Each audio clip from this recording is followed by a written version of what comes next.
Erróneamente, muchos creen que la derrota del gobierno de Kiev en Donetsk y Lugansk, así como en Gerson y Zaporiyia, marcará el fin de los combates. Ante la resistencia a la aplicación de la Resolución 2202 del Consejo de Seguridad de la ONU, el presidente Putin ha señalado que quedan por liberar las regiones de Odesa y Transnistria, enfrentamiento que el Pentágono ha venido preparando desde 2019. Estados Unidos ya prepara el segundo round en Moldavia. Pero no porque Washington quiera defender a los ucranianos ni a los moldavos, sino porque le interesa seguir debilitando a sus propios aliados para hacerlos todavía más dependientes de Estados Unidos. Las cifras de la OTAN sobre la guerra en Ucrania, constantemente repetidas por las agencias de prensa occidentales, hacen pensar que el pueblo ucraniano está unido, junto al gobierno de Kiev, que resiste gracias al armamento occidental. Pero las cifras del Mossad israelí, publicadas por el sitio web turco Urseda Haber, demuestran que la realidad es muy diferente. Y no es nuevo este fenómeno.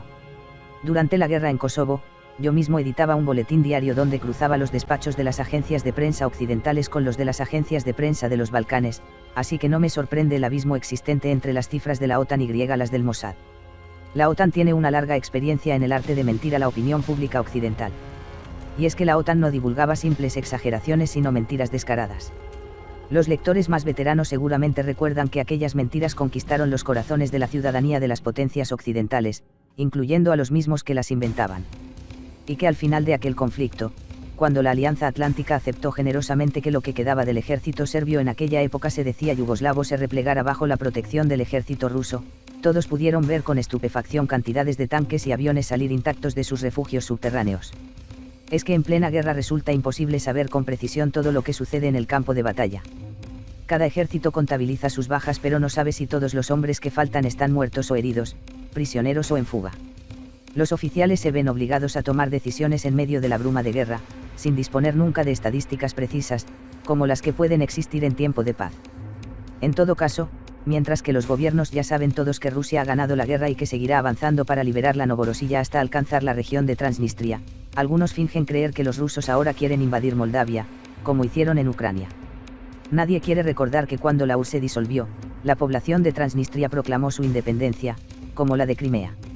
Lo que importa es seguir presentando a Rusia como una tiranía que ha iniciado una guerra de conquista y que aplasta todo lo que encuentra a su paso.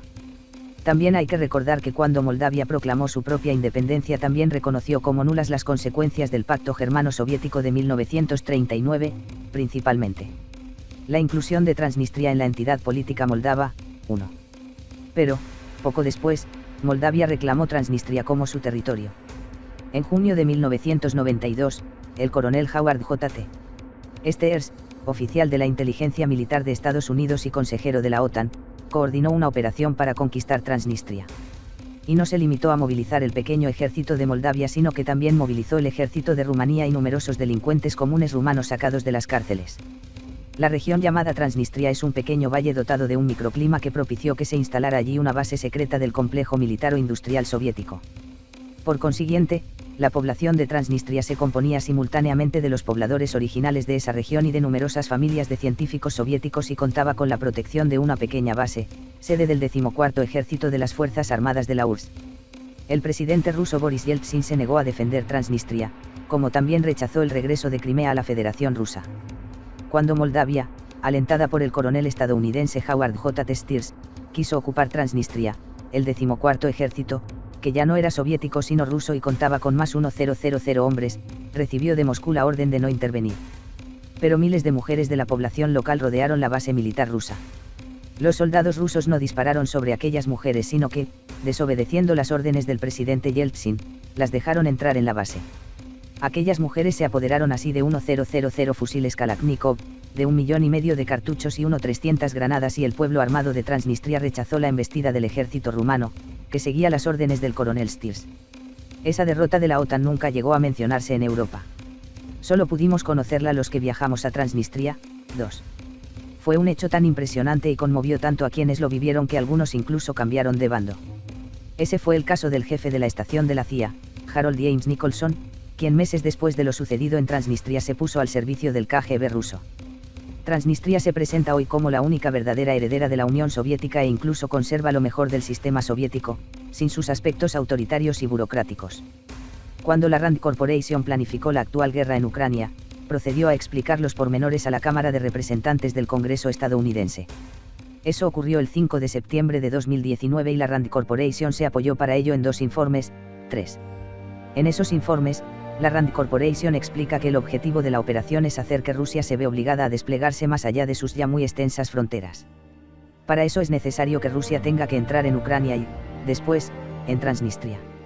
Para entender lo que está haciendo el Pentágono hay que ir más allá de las fábulas que cuentan las agencias de prensa occidentales y ver la situación desde el punto de vista de la Rand Corporation, la cual prevé un segundo round que ya no sería ni siquiera alrededor de la Novorossiya sino de Transnistria. Hace años que la Unión Europea venía organizando el bloqueo contra Transnistria, apoyándose para ello en Ucrania y Moldavia, 2 países que ni siquiera son miembros de la UE. El secretario de Defensa estadounidense, el general Lloyd Austin, sigue instando a sus aliados a que entreguen su armamento y sus municiones, para que se sientan todavía más dependientes de la protección de Estados Unidos. Al mismo tiempo, ahora acaba de obligarlos a aceptar que se modifique el funcionamiento de la OTAN.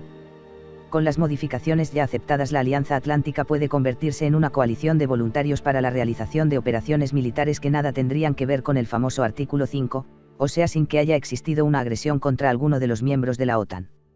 Eso no es nada nuevo.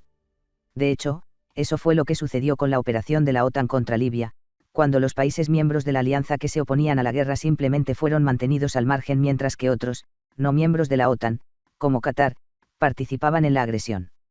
En aquel momento, la OTAN violó sus propios estatutos, pero ya no tendrá que hacerlo porque acaba de modificarlos.